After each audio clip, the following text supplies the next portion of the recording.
یا ایہا الذین آمنوا، اے ایمان والو، اللہ کا پیغام مومنوں کے نام۔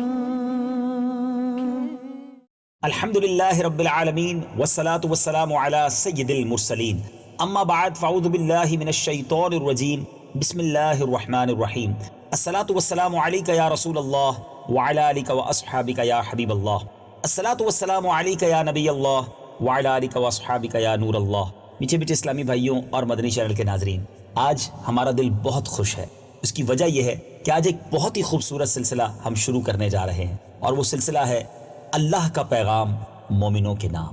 قرآن مجید فرقان حمید تو ویسے سارا ہی کلام اللہ ہے اور ہم سب کے لیے رب کا پیغام ہے، مگر قرآن پاک میں کچھ مخصوص آیتیں ہیں، کم و بیش 88 کے قریب، 88 کے قریب وہ آیتیں ہیں جہاں رب کریم عز و جل نے مومنوں سے براہ راست خطاب فرمایا ہے، یا ایہا الذین آمنو کہہ کر۔ کیا میں نے اور آپ نے ان آیات کا مطالعہ کر لیا ہے، اس کا ترجمہ اور تفسیر پڑھ لی ہے؟ اس میں رب نے ہمیں کیا فرمایا ہے، کیا ہم نے جان لیا ہے؟ بہت سارے ایسے ناظرین ہوں گے جو اب تک ان نعمتوں سے محروم ہوں گے۔ الحمدللہ آپ کا مدنی چینل آپ کے لیے ان آیات کا نور لے کر، ان آیات کا فیضان لے کر یہ سلسلہ لے کر آ رہا ہے جس کا نام ہے اللہ کا پیغام مومنوں کے نام۔ چنانچہ آئیے آج ہمارے سلسلے میں جو پہلی آیت ہم شامل کرنے جا رہے ہیں، سورہ بقرہ آیت نمبر 153، پارہ دوسرا ہے۔ تلاوت قرآن مجید سنیے، پھر انشاءاللہ اس کا ترجمہ اور کچھ تفسیر عرض کرنے کی کوشش کروں گا۔ یا ایہا الذین آمنوا استعینوا بالصبر والصلاة ان اللہ مع الصابرین۔ ترجمہ قرآن کنز الایمان۔ اے ایمان والو، صبر اور نماز سے مدد چاہو، بے شک اللہ صابروں کے ساتھ ہے۔ سبحان اللہ۔ میرے میٹھے اسلامی بھائیوں، اس میں یا ایہا الذین آمنو، اے ایمان والو، تفسیر صراط الجنان میں ہے کہ اس آیت میں صبر اور نماز کا ذکر کیا جا رہا ہے، کیونکہ نماز ذکر اللہ اور صبر و شکر پر ہی مسلمان کی زندگی کامل ہوتی ہے۔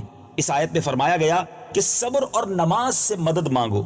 صبر سے مدد طلب کرنا یہ ہے کہ عبادات کی ادائیگی، گناہوں سے رکنے اور نفسانی خواہشات کو پورا نہ کرنے پر صبر کیا جائے، اور نماز چونکہ تمام عبادات کی اصل اور اہل ایمان کی معراج ہے اور صبر کرنے میں بہترین معاون ہے، اس لیے اس سے بھی مدد طلب کرنے کا حکم دیا گیا۔ ان دونوں کا بطور خاص اس لیے ذکر کیا گیا کہ بدن پر باطنی اعمال میں سب سے سخت صبر اور ظاہری اعمال میں سب سے مشکل نماز ہے۔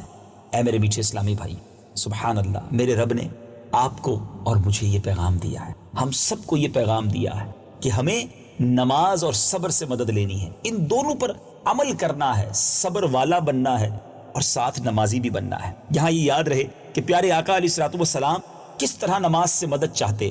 حضرت حذیفہ رضی اللہ تعالیٰ عنہ فرماتے ہیں، نبی کریم صلی اللہ تعالیٰ علیہ وسلم کو جب بھی کوئی سخت مہم پیش آتی، پیارے آقا علیہ الصلوۃ والسلام نماز میں مشغول ہو جاتے۔ کئی احادیث سے یہ مفہوم ملتا ہے، مشکل وقت آتا، قحط کا وقت ہوتا، بارش کی ضرورت ہوتی، میرے آقا نماز ادا فرما۔ یہ تو نفل نمازیں تھیں، کیا ہم فرض نماز ادا کرتے ہیں؟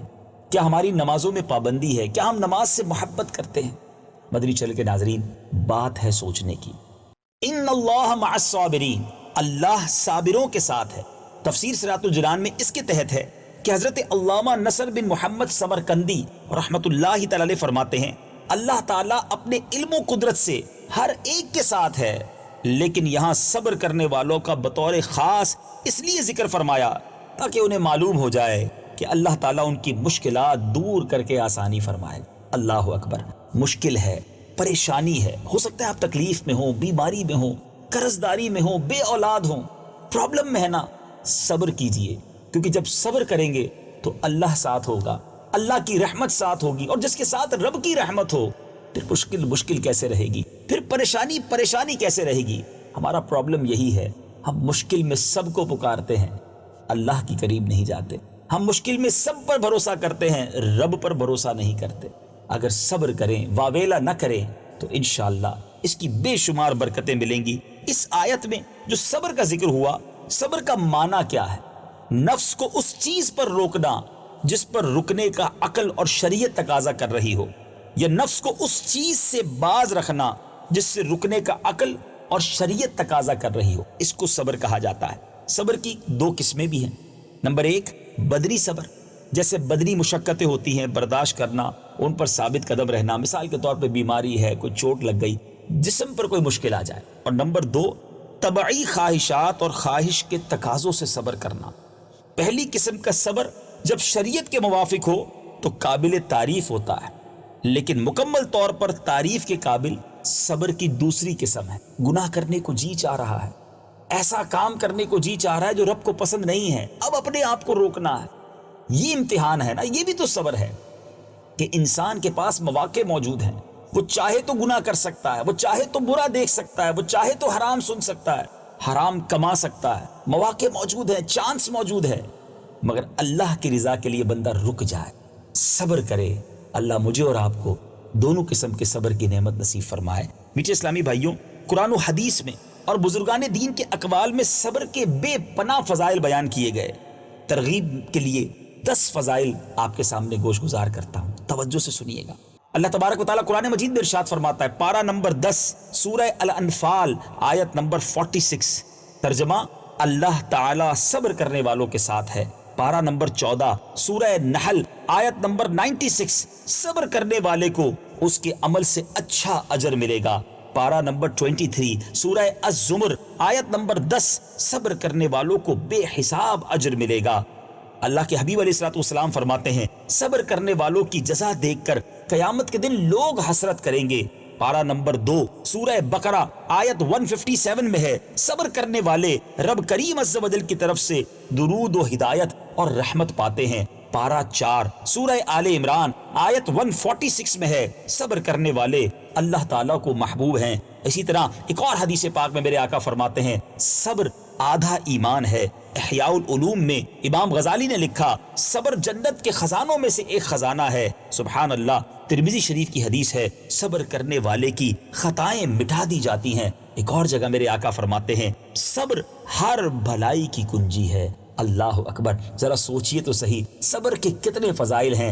بدقسمتی ہے ان لوگوں کی جن کو صبر کرنے کا موقع ملتا ہے، وہ بے صبری کر کے اپنے رب کو ناراض کرنے کا کام کرتے ہیں۔ یہاں ایک بات کی وضاحت بھی کرتا چلوں، ایک جملہ بڑا مشہور ہے کہ صبر جمیل ہونا چاہیے۔ ہم کسی کو کہتے بھی ہیں، اللہ تمہیں صبر جمیل عطا فرمائے۔ صبر جمیل کی تعریف کیا ہے؟ علماء نے لکھا، صبر جمیل یہ ہے کہ بندہ پریشان حال اور جو پریشان نہیں ہے اس میں فرق نہ کر سکے، پتہ نہ چلے کہ دونوں میں پریشان کون ہے، مصیبت میں گرفتار کون ہے، یعنی نہ اس کا چہرہ بتائے نہ اس کا انداز بتائے۔ اللہ اکبر، ہے مشکل ضرور، لیکن ایسا چاہیں تو ہم کر سکتے ہیں کہ ہمارا چہرہ بھی کسی کو کیوں بتائے، ہمارا انداز بھی کسی کو کیوں بتائے کہ میں کس تکلیف میں ہوں، ہم جانے، ہمارا رب جانے۔ لیکن آج پرابلم یہ ہے، ہم سب کو بتاتے ہیں کہ میرے ساتھ یہ پرابلم ہے، مجھے یہ نقصان ہو گیا ہے، مجھے یہ بیماری ہے، اور آخر میں کہتے ہیں جناب بس صبر ہی کر رہا ہوں۔ یاد رکھیے، یہ صبر نہیں ہے۔ سب کو بتا دیا، شکوہ کر لیا، اور اب کہنا میں صبر کر رہا ہوں، یہ صبر نہیں ہے۔ اگر آپ صبر کے اس عظیم اجر کو پانا چاہتے ہیں تو جب کوئی مشکل پہنچے، جب کوئی پریشانی پہنچے، صبر کیجئے، اللہ سے عرض کیجئے، دنیا میں کسی اور کو نہ کہیے۔ سبحان اللہ۔ ایک بار میرے آقا صلی اللہ تعالی علیہ وسلم صحابہ کرام کے پاس تشریف لائے۔ صحابہ کرام وہاں موجود تھے۔ پیارے آقا علیہ الصلوۃ والسلام نے صحابہ کرام علیہ رضوان سے سوال کیا کہ کیا تم مومن ہو؟ حضرت عمر رضی اللہ تعالیٰ عنہ بھی وہاں موجود تھے، کہا جی حضور ہم مومن ہیں۔ میرے آقا نے فرمایا بتاؤ ایمان کی علامت کیا ہے؟ تو صحابہ کرام علیہ رضوان نے عرض کی کہ ہم فراخی کی حالت میں شکر کرتے ہیں اور آزمائش کے وقت صبر کرتے ہیں۔ کیا بتایا؟ کہ جب آسانی کے دن ہوتے ہیں ہم شکر کرتے ہیں، جب آزمائش کے دن ہوتے ہیں ہم صبر کرتے ہیں۔ سرور کائنات صلی اللہ تعالی علیہ وسلم نے فرمایا رب کعبہ کی قسم تم مومن ہو، یعنی گویا مومن ہونے کی علامت یہ ہے کہ بندے کے جب دن اچھے ہوں، اللہ نوازے تو وہ شکر ادا کرے، نہ شکری نہ کرے، اور جب آزمائش بھیجے تو صبر کرے۔ قرآن کی اس خوبصورت آیت میں ہمیں صبر سے مدد لینے کی تاکید کی گئی، تلقین کی گئی، سمجھایا گیا ہے۔ آئیے میں بھی نیت کروں، آپ بھی نیت کریں، اب بے صبری نہیں کریں گے، اللہ کے اس حکم پر لبیک کہیے کہ اب جب بھی آزمائش آئی میں نے صبر کرنا ہے۔ اسی آیت میں نماز سے مدد کو کہا گیا۔ نماز سب سے پہلا فرض اور سب سے اہم فرض ہے، اور کس قدر فضائل نماز کے یقیناً سب کو معلوم ہے، لیکن بدقسمتی سے مسلمانوں کی بڑی اکثریت نماز میں سستی کر جاتی ہے۔